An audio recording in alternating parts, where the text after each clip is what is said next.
Lapangan iso apa, Pak? Lapangan Banjaran atau lapangan Bangun Rejo atau lapangan Ngendi? Saya jelas saya ngomong ibu sini. Dulu loh, ya. Yang pertama yang perlu saya garis bawahi Bapak Ibu, bahwa dana hibah ini bukan dana yang sifatnya tunai masuk ke dalam kantong Bapak Ibu, paham? Jangan punya harapan bahwasanya dengan nanti sampai ke tahap 5 Bapak Ibu punya harapan dari sekarang bahwasanya oh saya nanti bisa beli kendaraan ini, oh saya nanti bisa beli istri baru, oh dan sebagainya. Ini yang saya harus luruskan pertama kali, paham? Artinya kita harus taat dan disiplin pada yang namanya RAB pencairan. Paham sampai di sini? Jangan sampai ada yang punya gambaran bahwasanya sedihnya aku oleh duit tunai sekian, harus tangguh apa? Koplak nggak sampai itu pikiran dalam mau. Coba apa ini model itu ya? Paham ya? Yang kedua, ketika Bapak Ibu kemarin adalah menyampaikan RAB pencairan adalah 100%, paham arti kata 100% ini? 100% dari apa yang saya sampaikan kepada Bapak Ibu ke masing-masing lembaga khususnya adalah sesuai dengan besarnya persetujuan. Seto, mau jadi pegang di sini, dosanya kayak ngomong ibu sini. Ketika Bapak Ibu kemarin menyampaikan RAB pencairan itu lampiran di dalam dokumen apa? Pencairan, sampai sejauh proposal keluar dari ruangan sini. Berarti nggak ngerti, nggak paham tentang siklus kaitannya dengan dana hibah ini bosnya. Ya, belajarlah bosnya.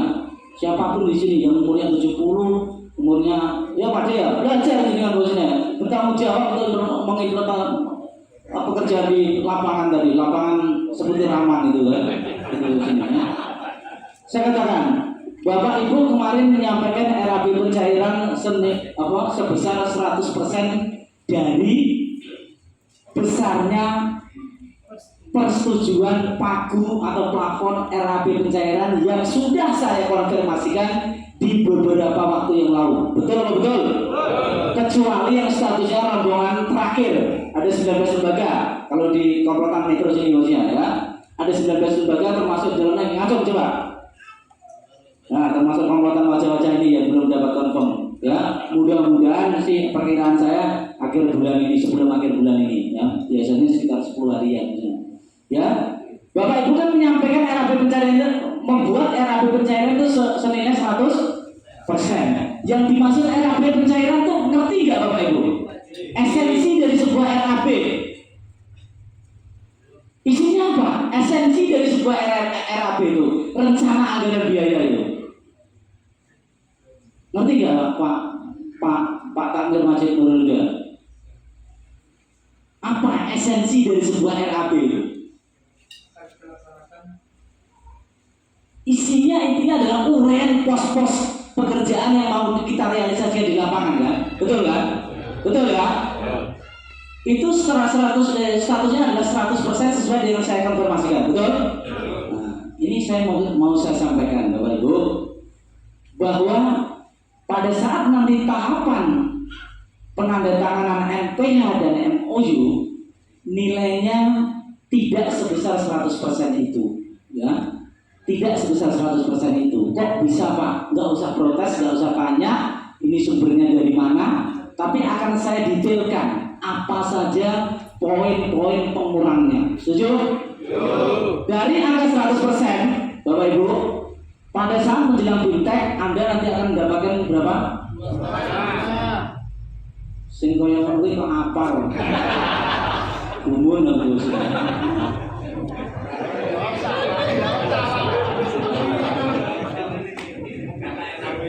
Ya.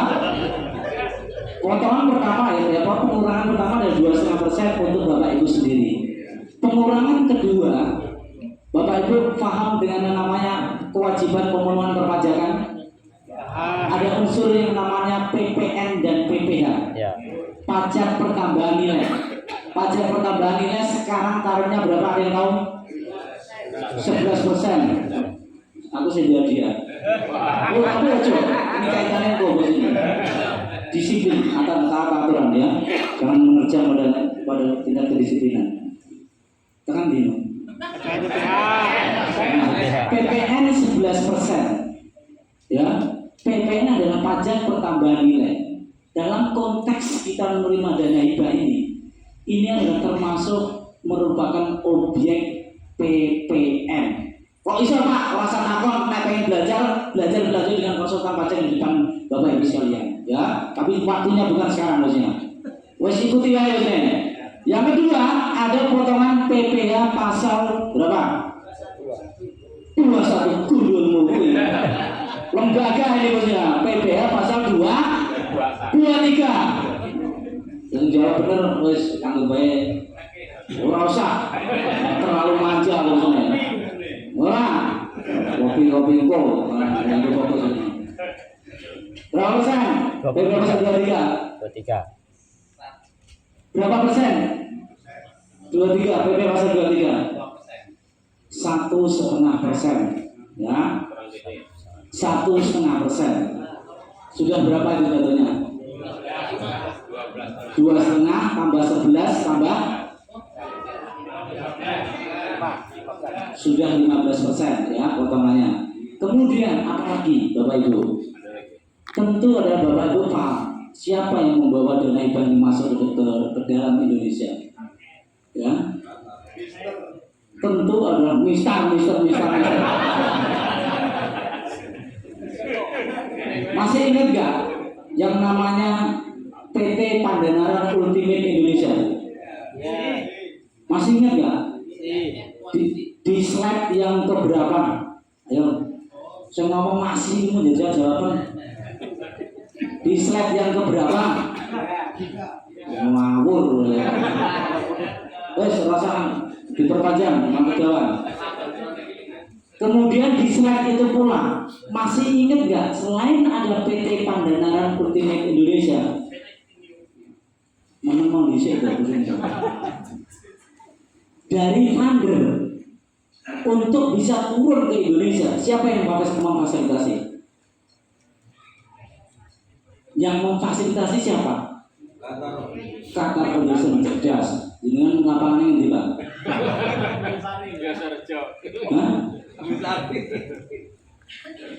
Potongan untuk kedua badan usaha itu saya nggak perlu jelasin secara detail, senilai 12,5%. 12,5%. Ya, 12,5%. Sehingga total berapa? 27,5%. Sehingga netonya menjadi masih berapa? 62. Jangan bodoh no habisnya. Itu juga 100 dikurangi. 7,5. Maka Bapak Ibu perhatikan. Yang tadinya Bapak Ibu membuat RAB senilai 100%, ya, itu RAB itu nanti secara otomatis harus kita sesuaikan kembali. Pada saat kapan? Pada saat setelah Bapak Ibu menandatangani yang namanya NPH dan MOU, ya. Notabene MOU itu nanti adalah antara, khususnya yang MOU ya, itu adalah antara rekanan dengan lembaga Bapak Ibu dan dengan kami dari Qatar Foundation, ya. Sampai di sini clear kronologisnya, historisnya, ya. Tetapi Bapak Ibu, dari angka yang akan turun ke lembaga Bapak Ibu bukan lagi 100%, tetapi adalah 72,5 ditambah 2,5 tadi. Bukankah 2,5 juga ke Bapak Ibu meskipun tidak semua komponen lembaga tahu khususnya, betul? Ya. Nah, dari angka 72,5% itu Bapak Ibu, maka dalam pekerjaan fisik di lapangan, perhatikan, jangan ngobrol sendiri. Dalam pelaksanaan implementasi pekerjaan fisik di lapangan, baik itu statusnya yang kelompok ternak maupun bukan kelompok ternak, wajib hukumnya kalau di dalam dunia proyek memproyek, baik itu proyek instansi pemerintah maupun instansi swasta kapasitas menengah ke atas, itu sudah barang tentu harus dikerjakan oleh pihak ketiga. Betul? Maka oleh karena itu siapa kami di sini? Qatar Foundation telah menunjuk, merekrut dan atau sejenisnya terhadap sejumlah apa jenisnya PT atau CV yang bergerak di bidang konstruksi yang memang kompetensinya adalah ngurusi urusan proyek, nah cara gampangannya, betul? Ya. Tetapi kenyataannya kami merekrut posisinya adalah sangat terbatas. Artinya rasionya antara jumlah lembaga dengan apa jenis CV atau PT yang berada di bidang konstruksi itu hanya tidak berimbang, ya. Notabene setiap CV atau PT konstruksi yang bergabung dengan kami itu per paketnya, ya bahasanya adalah bahasa paket, bahasa Bapak Ibu yang pernah main proyek pasti ngerti apa yang saya sampaikan. Tapi nek orang tahu main proyek wis rumoke wae. Ora usah takon. Ya, takonnya sama teman-teman yang lain. Satu paket hanya ketika CV atau PT konstruksi itu ngambil satu paket, maka dia hanya mampu atau optimal adalah sesuai dengan ketentuan kami adalah akan mendampingi sebanyak 20 lembaga. Paham sampai di sini? Maka bagaimana dengan lembaga-lembaga lainnya?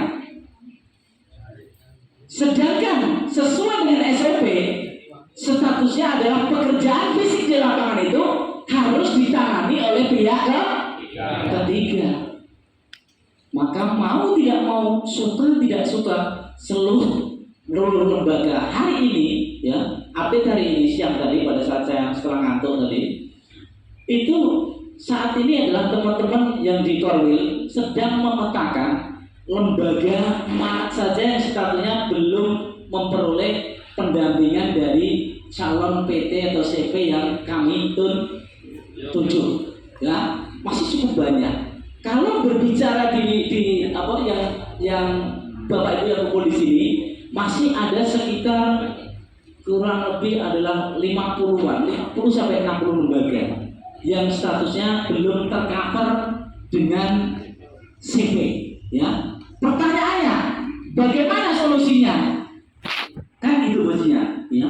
Solusinya mau tidak mau, secara prinsip kami itu siapa? Qatar Foundation belajar teman-teman apa mencerna sebuah frase, sebuah ya, supaya tambah cerdasnya. Kami tentunya sangat mungkin saja mengambil peran itu posisinya, ya. Tetapi pertanyaan besarnya, apakah kami tidak kena semprit yang namanya, sedangkan kami sudah menandatangani yang fakta integritas dengan pihak mitra donatur khususnya. Apakah kami tidak akan kena yang namanya conflict of interest? Ada yang paham bahasa conflict of interest? Konflik kepentingan. Kami yang menyalurkan, kita yang mau mengerjakan. Sudah barang tentu kena semprit kalau dalam proyek pemerintahan. Betul Pak ya? Dalam hal ini mitra donatur yang akan menyampaikan. Maka oleh karena itu sudah barang tentu Bapak Ibu sekalian, sudah barang tentu adalah Bapak Ibu harus tetap didampingi oleh PT atau CV konstruksi. Ya, caranya bagaimana? Nah, caranya sudah barang tentu Bapak Ibu harus terlibat secara langsung untuk menjadi bagian dari pelaku kegiatan di lapangan. Paham sampai di sini? Paham? Sebelum bicara tentang bagaimana syaratnya untuk menjadi pelaku di bagian lapangan, saya akan sampaikan kepada Bapak Ibu. Yang pertama, kalau pekerjaan fisik di lapangan ini nanti dihandle oleh pihak CV atau PT konstruksi, kemanfaatannya Bapak Ibu nggak terlalu repot. Meskipun saya yakin tetap sehari-harinya Bapak Ibu pasti akan pantengin, betul. Karena itu adalah posisinya adalah jangan sampai ada melenceng dan sebagainya. Meskipun posisinya adalah kami diskusi secara terbatas kemarin adalah pastinya adalah seluruh tenaga kerja akan disupport dari lingkungan masing-masing lah, termasuk sampai kepala tukang. Nah, kan bingung itu kalimat inti itu kalimat tambahan Pak Muli. Ya.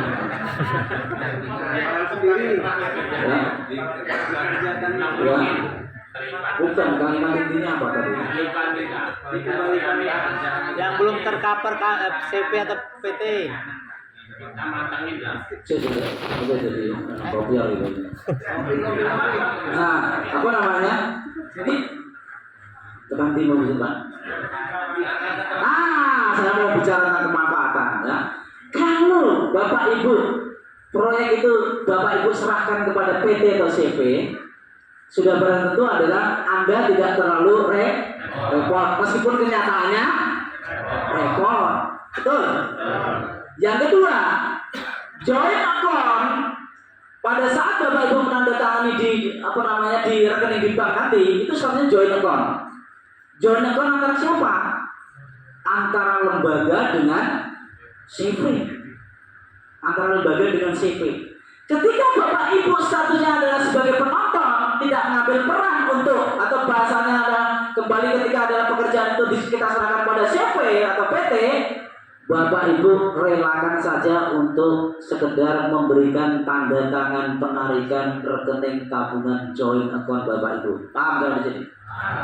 Yang mengelola duitnya sepenuhnya adalah CV. Paham sampai di sini? Meskipun demikian, ya artinya Bapak Ibu ngerti mutasi neto. Orang tahu nyekel, iso nyama orang iso. Aku kita akan sing bujang loh ini. Kalau sing jauh sing kelihatan yang bujang loh sini.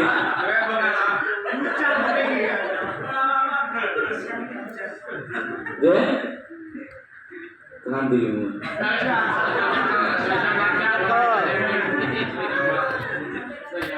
Ya, Bapak Ibu, plus minusnya seperti itu. Namun tetap kami pikirkan kaitannya dengan kemanfaatan. Apa itu yang saya maksud kemanfaatan di sini? Ketika berbicara tentang proyek, tentu sedikit banyak adalah akan ada yang namanya tenaga kerja. Akan ada yang namanya upaya untuk mendapatkan sisa. Di sini ada yang PNS. PNS.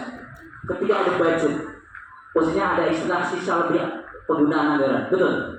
Silpa, ya. Kalau di kita bukan silpa, saldo lah, yang bisa kita manfaatkan. Itulah yang namanya kemanfaatan nilai lebihnya, bosnya, ya.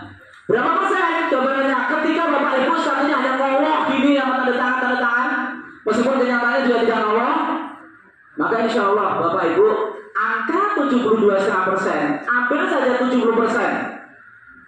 Saya paham ya, angka 72% itu angka apa nih? Paham ya?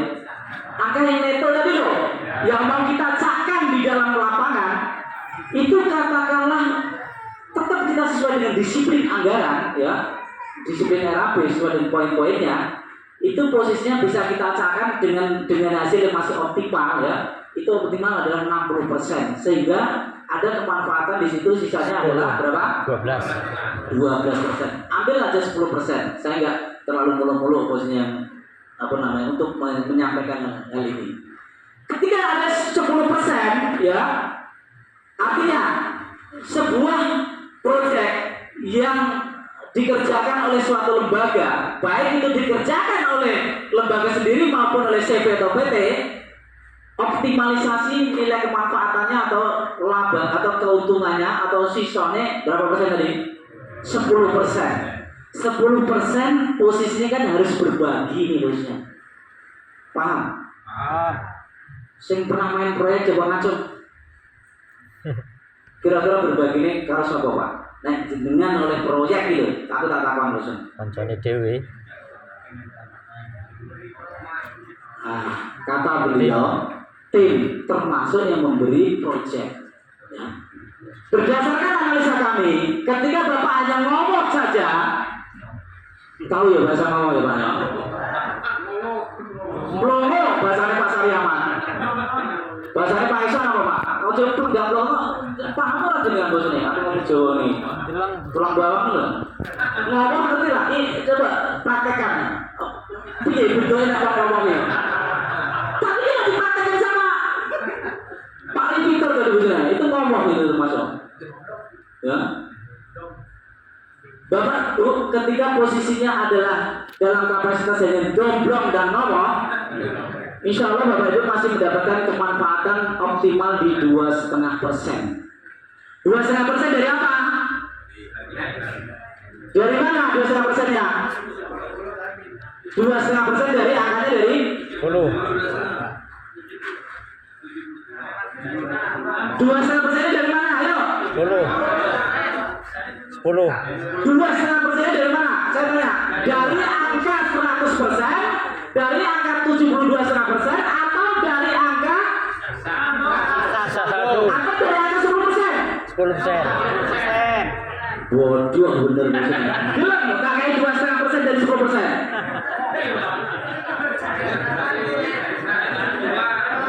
Coba, dengan saya gue. Dari mana?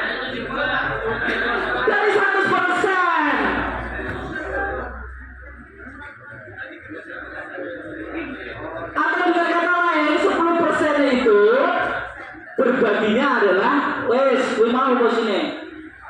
10% nah dibagi sekian porsi ya, itu ada yang dapat 2,5, ada yang dapat sekian, ada yang dapat sekian dan sekian persen. Bapak Ibu dapat yang 2,5%. Corok gampangnya supaya gampangnya Bapak Ibu hitung. RAB pencairan kelompok ternak berapa? Pak mengklasin. 1,3 berapa? Benar. 1,3 4 ojo kira dhewe kamu nopo bos. Duwe RAB kok gak apa kalau bos ini ya. Berarti 2,5%-nya adalah dari 1,340 itu tadi. Itu nilai kemanfaatan kalau Bapak Ibu satunya hanya ngomong. Tapi kalau Bapak Ibu sebagai lembaga adalah ikut partisipasi secara aktif, pastinya lebih kecil atau lebih gede? Bodoh, nah sampai jawab posisinya lebih kecil posisinya. Enak juga anak yang otak ini bodoh gede. Ya Pak Mal, kalau jenengan modelnya bingungan bos ini, harus jawab apa ini bos ini.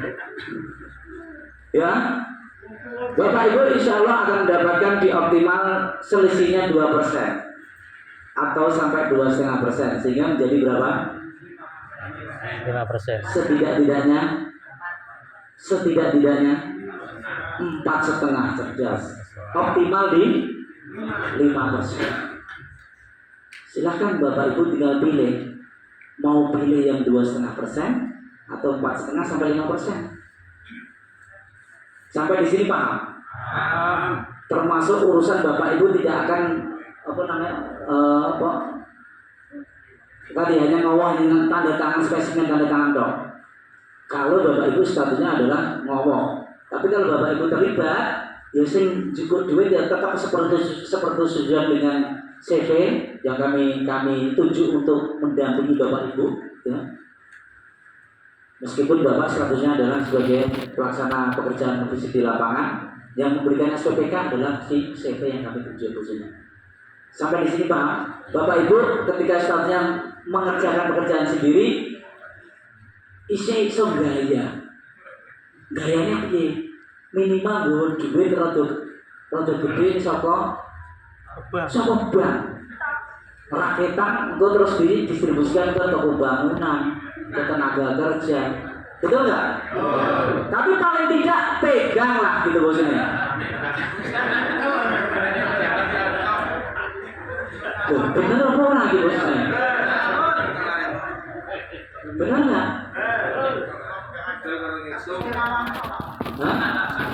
Ya minimal apa sih? Pernah kantongnya gitu tuh ya? Isi lah, kira-kira ngono loh bos ini. Sampai di sini paham. Nah sekarang nasib berada di tangan Bapak Ibu. Sekarang udah jam berapa? Pokoknya maksimal jam 2 saya harus input data bos. Ya, nggak ada paksaan bos. Sampai di sini paham? Ketika Anda masuk kotak kanan, apa risikonya? Kotak kiri, apa risikonya, paham? Jelas ya. Mana yang nggak runut yang saya sampaikan ini kira-kira? Pak Muslim, runut apa kurang runut kira-kira? Cukup ya. Ada pertanyaan nggak sampai di sini? Kalau belum saya lanjutkan. Pertanyaan besarnya adalah saya kembalikan kepada Bapak Ibu.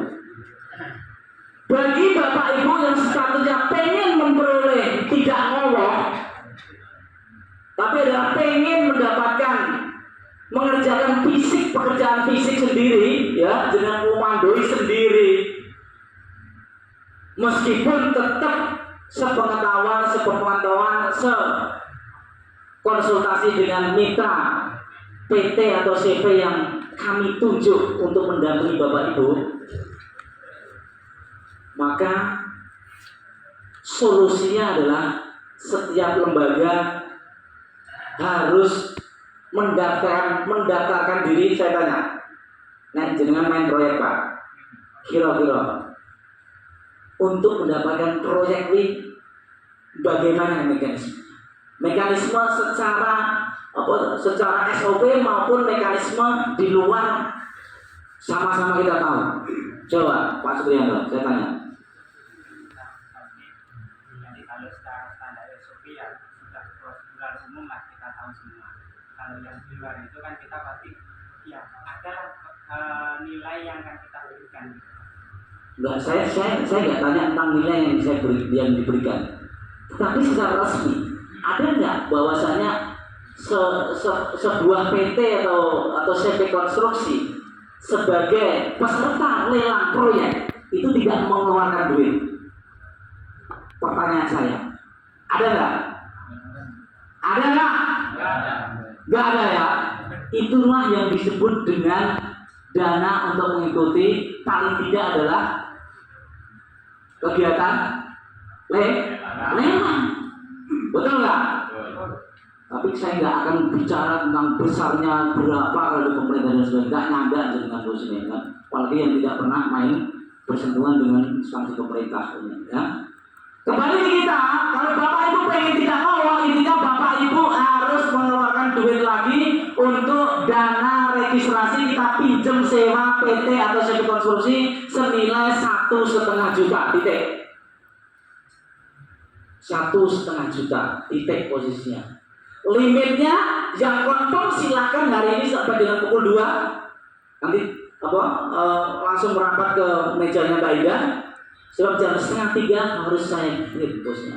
Masalah duitnya kita optimalisasi, kita ada kelonggaran tempo sampai dengan tanggal 3 September hari Sabtu pekan depan. Sampai di sini paham? Ya. Perlu saya sampaikan, PT atau CV yang mengambil paket di kami per lembaga kemarin kena 1 juta karena mereka paket ada yang lebih dari 1 lembaga. Karena ini dianggap kita adalah ngecer, minta proyeknya gitu loh, ya, sesuai dengan lembaga kita masing-masing, maka ditetapkan oleh manajemen kantor pusat nilainya adalah 1,5 juta per lembaga, titik. Nggak usah pada tanya seru dan sebagainya. Sekarang waktu kita sampai dengan jam 2, saya tunggu 15 menit, saya diem bosnya. Yuk, silakan. Tadi sudah saya sampaikan, posisinya adalah plus minusnya kalau kita ngomong, plus minusnya kalau kita statusnya sebagai partisipasi secara langsung sebagai bagian dari pekerjaan fisik di lapangan. Demikian. Yuk, langsung saja posisinya. Gak usah kamu langsung sebutin lembaganya aja. Dari tandai sama mereka. Dari deretan paling depan. Ayo waktu kita nggak banyak, waktu kita nggak banyak. Paling depan. Makanya saya katakan, yang datang harus pimpinan lembaga supaya bisa ngambil keputusan. Kalau bukan pimpinan lembaga pasti ayo. Ada yang depan? Hah? Kelompok ternak sida mukti ya? Mana udah? Sebentar, biar urut. Kopi juga ini.